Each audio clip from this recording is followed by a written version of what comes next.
नमस्कार, मैं हूं निवेदिता। हाउडी मोदी कार्यक्रम के बाद से वैसे तो पूरा पाकिस्तान परेशान है, लेकिन पाकिस्तानी प्रधानमंत्री की दिक्कत कुछ ज्यादा ही है। अब स्थिति यह है कि इमरान खान को पाकिस्तान के साथ साथ दुनिया भर के सामने सफाई देनी पड़ रही है। दुनिया को इस बात के बारे में जानकारी है कि पाकिस्तान संयुक्त राष्ट्र में अब तक कश्मीर पर प्रोपेगेंडा फैलाने में नाकाम रहा है, जो इतना गहरा हो गया है कि सफाई देनी पड़ रही है। अमेरिकी राष्ट्रपति ट्रंप के साथ मुलाकात में कुछ नया नहीं निकला है, तो इमरान को कहना पड़ा है कि उन्होंने किसी से कोई भीख नहीं मांगी। इमरान खान यही नहीं रुके, उन्होंने ये भी साफ कर दिया है कि वो अभी भारत पर हमला करने की हालत में नहीं है। इस बात को पूरी दुनिया जानती है कि कश्मीर पर इमरान का प्रोपेगेंडा दुनिया समझ चुकी है। ऐसे में कोई भी अब इमरान खान के बारे में कुछ सुन ही नहीं रहा। प्रेस कॉन्फ्रेंस के दौरान इमरान ने मुस्लिम दाव भी चलने की कोशिश की। अपना दर्द सामने रखते हुए पाक पीएम ने कहा कि वो इस मामले में अंतर्राष्ट्रीय समुदाय के रवैये से काफी निराश हैं। कश्मीर को लेकर उन्होंने कहा कि अगर मुस्लिमों की जगह अमेरिकी, यहूदी, यूरोपियन होते तो दुनिया भर के देश चुप न रहते। My expectations, President Trump heads the most powerful country in the world, and the most powerful country in the world has a responsibility. And you very kindly wanted to mediate in this, and you also said that both of us, India and Pakistan, has to agree to mediation. But unfortunately, India is refusing to talk to us. So in this situation, I feel that this is the beginning of a crisis. I honestly feel that this crisis is going to get much bigger, what is happening in Kashmir. So we would like to talk about that later. But just the fact that the position of the United States, it's the most powerful country. It can affect the United Nations Security Council. It has a voice. So we look to the US to put out flames in the world. हालांकि इमरान खान को इस सच्चाई के बारे में भी अच्छे से मालूम है। पाकिस्तानी प्रधानमंत्री ने कहा कि वो इस बात को जानते हैं कि दुनिया का रवैया पाकिस्तान और हिंदुस्तान के प्रति अलग अलग क्यों है।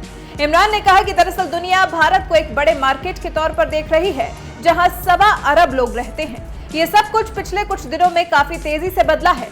जब से टेक्सास में हाउडी मोदी कार्यक्रम का आयोजन किया गया है, तभी से पाकिस्तान को यह एहसास हो चला है कि कहने को अमेरिका उसे कुछ भी कहे, लेकिन भारत के साथ उसकी किसी भी तरह की लड़ाई बिल्कुल अकेले की है, और अकेले की लड़ाई में पाकिस्तान किसी भी तरीके से भारत के सामने टिक नहीं पाएगा।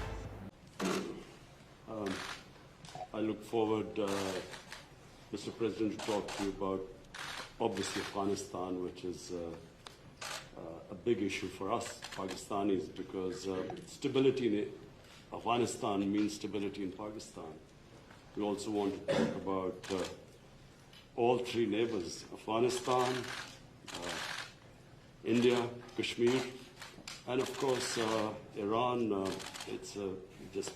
We will discuss the situation there, because all three neighbors of Pakistan. And he lives in a very friendly neighborhood.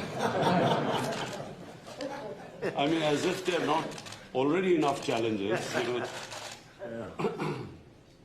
President, after your last meeting with the Prime Minister, you offered to mediate between India and Pakistan over Kashmir.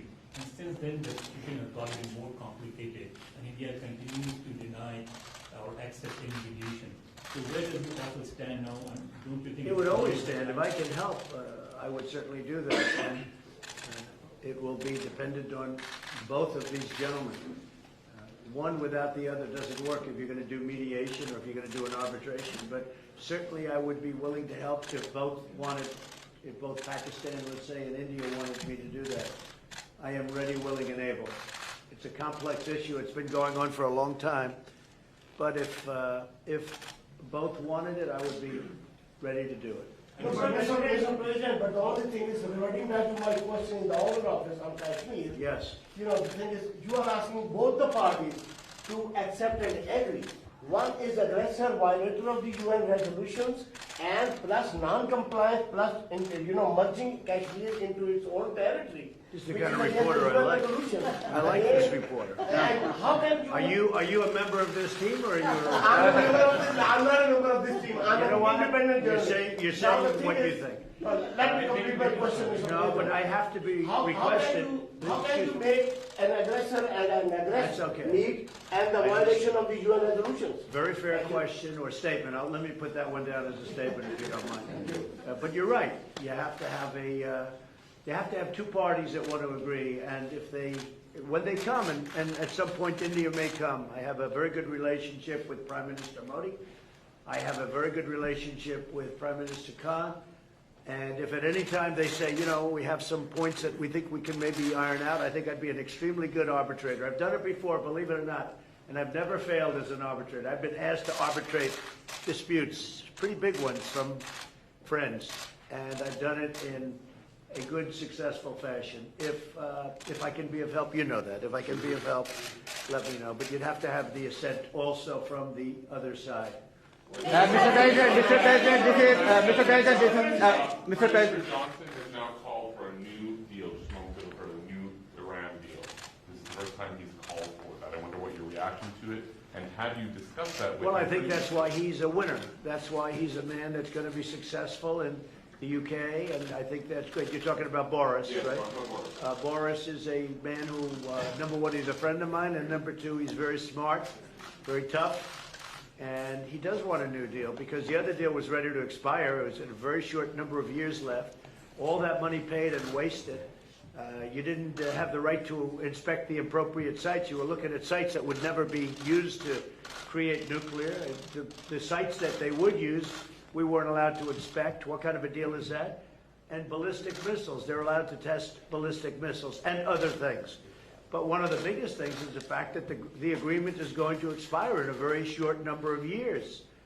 And what kind of a deal is that? We're dealing with countries. You have to go long term. So I respect Boris a lot, and I am not at all surprised that he was the first one to come out and say that. Mr. President, this is the first time. Mr. President, this is the first time. This is the first time. This is the first time. So this is Jazeb Ali from Airline Industry Pakistan. So this is the first time we get honest leadership like you in America. And in past, I agree with that. This is the first time you've had so in past, in You've past, had a lot of dishonesty, and they've treated Pakistan very badly. so in past, People in my position have treated Pakistan very badly. so in past, I think okay. that I wouldn't say Pakistan has treated us too well either, but maybe there was a reason. And in fact, I think there was a reason for it. So in past you have said that you don't trust Pakistan. So when we have honest leadership, I and trust Pakistan, but people before me didn't, but they didn't know what they were doing. So it's just one of those little problems in life. You know, you know what I do? I trust this gentleman right here. And I do trust Pakistan. I know I have a lot of Pakistani friends living in New York. They're smart. Great negotiators, by the way, in case you had any questions. They're among the toughest negotiators in the world. So you are bringing people. And you know what? It's all going to work out. But if I can help, I'd like to help. But I don't think you've ever had a president that felt the way I do in a positive way about Pakistan. I don't think you have. I've looked back and I've seen where it was. But I also have a very good relationship with India. I have a good relationship with both. So that if they decide to use that feeling among both, I think we can help out. But this has been a long-standing, this has been going on for a long time. So you're. Mr. President, yesterday on Share the Stage with PMO, he alleged that Pakistan is the hub of terrorism. Do you endorse that, or do you disagree with that? Because you said that Pakistan has made a lot of progress. Well, I really have been pointing much more to Iran. I mean, Iran, if you look at that's been really the state of terror. And I've been saying it's the #1 state of terror in the world. And the agreement we had does not cover that. It was not doing well. It was doing very poorly. And now Iran is doing very poorly. Iran is a different place than when I took over. When I took over the United States, when I became president, Iran was a real threat to the entire Middle East and maybe beyond.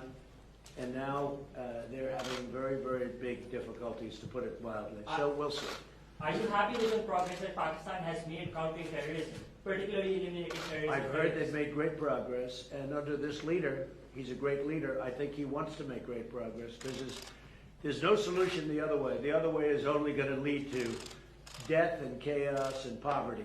It's all it's going to lead to, and he understands it. The Prime Minister understands it. Are you concerned about the human rights situation in Kashmir?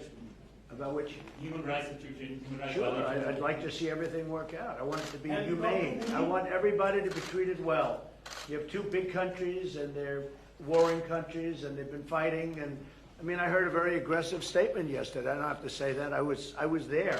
I didn't know I was going to hear that statement. I had said, but I was sitting there, and I heard a very aggressive statement yesterday from India, from the Prime Minister, and I will say it was very well received within the within the room.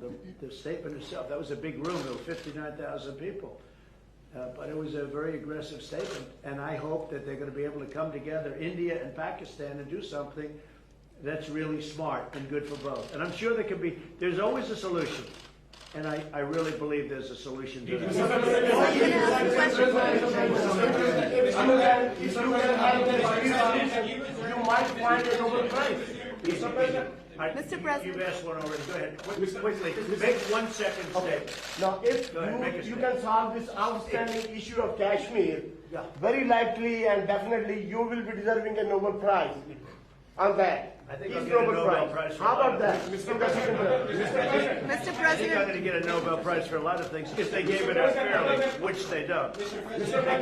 President. They gave one to Obama immediately upon his ascent to the presidency, and he had no idea why he got it. And you know what? That was the only thing I agreed with him on. Mr. President, Mr. President, Mr. President. Right, come on. Other than Pakistan and India, the Kashmiri people are suffering last 15 days. They will talk later on, but right now there was human rights violation in Kashmir.